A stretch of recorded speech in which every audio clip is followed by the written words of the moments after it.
Computer software को हम multiple parts में ब्रेक कर सकते हैं। जो हमारा बेसिक हार्डवेयर होता है, हार्डवेयर के ऊपर सबसे ऊपर आता है आपका ऑपरेटिंग सिस्टम। ऑपरेटिंग सिस्टम मतलब कि जैसे कि माइक्रोसॉफ्ट विंडोज़ हो गया, मैक, लिनक्स, ये ऑपरेटिंग सिस्टम्स होते हैं। ऑपरेटिंग सिस्टम का काम होता है आपके हार्डवेयर को कंट्रोल करना और यूज़र्स के प्रोग्राम को रन करना कंप्यूटर के ऊपर। ऑपरेटिंग सिस्टम का मतलब इतना है कि जैसे ही मैं कंप्यूटर को स्टार्ट करूँगा, वो हमें एक यूआई देता है, हमें स्क्रीन पे यूआई दिखती है, तो वो हो गया आपका ऑपरेटिंग सिस्टम हमें यूआई देता है। इसके अलावा मेमोरी मैनेजमेंट, जैसे कि अगर कंप्यूटर के अंदर 8 GB की रैम है तो वो 8 GB की रैम को किस तरीके से यूटिलाइज़ किया जाए। प्रोसेस शेड्यूलिंग मतलब कि अगर मेरे पास 8-10 प्रोग्राम हैं तो कौन से प्रोग्राम को पहले एग्जीक्यूट किया जाए, कौन से प्रोग्राम को बाद में एग्जीक्यूट किया जाए, ये होता है ऑपरेटिंग सिस्टम का काम। इसके अलावा बाकी कनेक्टेड डिवाइसेस को मैनेज करना, जैसे कि अगर मेरा कंप्यूटर एक नेटवर्क पे है तो उस नेटवर्किंग को मैनेज करने का काम होता है आपके ऑपरेटिंग सिस्टम का। हमें अपने प्रोग्राम में नेटवर्किंग को मैनेज करने का कोड कभी भी नहीं लिखना होता। हम तो सिर्फ मुद्दे की बात करते हैं अपने प्रोग्राम के अंदर, बाकी सारी चीज़ों को तो नीचे के लेयर्स हैंडल कर लेती है। अब वो सब कैसे हैंडल होता है धीरे धीरे कोर्स में तो आपको समझ में आ ही जाएगा। तो ऑपरेटिंग सिस्टम के बाद आते हैं आपके यूज़र प्रोग्राम्स। यूज़र प्रोग्राम्स मतलब कि सारी की सारी दुनिया यहीं पे है। क्रोम ब्राउज़र है, ये भी एक यूज़र प्रोग्राम है। माइक्रोसॉफ्ट वर्ड है, ये भी एक यूज़र प्रोग्राम है। अगर आप अपने फ़ोन में कोई गेम खेलते हो, कंप्यूटर के अंदर कोई गेम खेल रहे हो, तो वो भी एक यूज़र प्रोग्राम्स ही हैं। वीडियो प्ले कर रहे हो तो भी यूज़र प्रोग्राम है।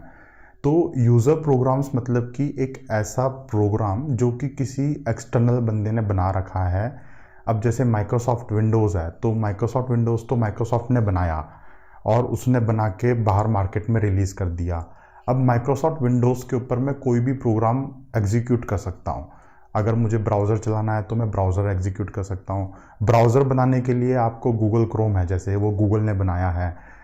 सफारी है तो वो मैक ने बनाया है, एप्पल ने बनाया है।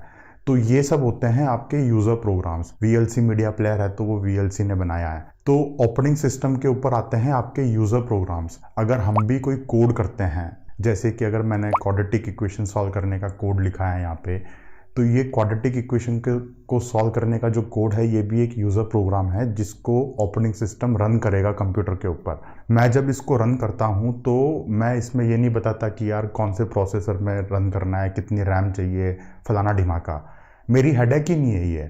मेरे को तो बस इसको रन करके दे दो और मुझे कुछ नहीं चाहिए। तो ऑपरेटिंग सिस्टम बोलता है ठीक है सर, हम रन कर देते हैं। ऑपरेटिंग सिस्टम इस प्रोग्राम को स्केड्यूल करता है।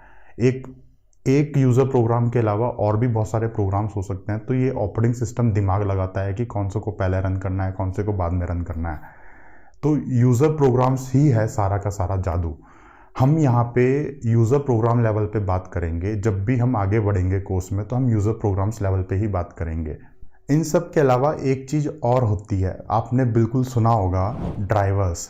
जैसे कि यार मेरा नेटवर्क का ड्राइवर नहीं है तो मैं नेटवर्किंग नहीं कर पा रहा, इंटरनेट से कनेक्ट नहीं कर पा रहा, मेरा साउंड कार्ड ख़राब हो गया है, साउंड का ड्राइवर नहीं है। और सबसे इम्पॉर्टेंट, अगर हम कुछ भी प्रिंटर को कनेक्ट करते हैं तो हमें प्रिंटर का ड्राइवर इंस्टॉल करना पड़ता है अपने सिस्टम में। तो ये जो ड्राइवर्स होते हैं ये क्या होते हैं? तो ड्राइवर्स बेसिकली ना बीच के प्रोग्राम होते हैं। जो भी हार्डवेयर होता है, जैसे कि प्रिंटर हो गया या बारकोड रीडर हो गया, तो जो भी कंपनी हार्डवेयर बनाती है वो उस हार्डवेयर का एक ड्राइवर बनाती है। और ऑपरेटिंग सिस्टम जो होता है ये किसी भी हार्डवेयर से कम्युनिकेट करने के लिए ड्राइवर को यूज़ करके कम्युनिकेट करता है। अब प्रिंटर तो बनाया है एचपी ने, तो माइक्रोसॉफ्ट को क्या पता यार कि एचपी वालों ने कैसे प्रिंटर बनाया है, कैसे कोड लिखा है। तो माइक्रोसॉफ्ट वाले बंदे थोड़ी ना हर प्रिंटर की कंपनी के पास जाएंगे और वो सारा का सारा चीज़ अपने अंदर लिखेंगे अपने ऑपरेटिंग सिस्टम में। तो जो भी कंपनी हार्डवेयर बनाएगी वो उसका ड्राइवर बनाएगी और ड्राइवर देगी। तो जितने भी प्रिंटर्स हैं सबके अलग अलग ड्राइवर्स होते हैं। ऑपरेटिंग सिस्टम इन ड्राइवर्स को यूज़ करके कम्युनिकेट करता है एक्सटर्नल डिवाइसेस से।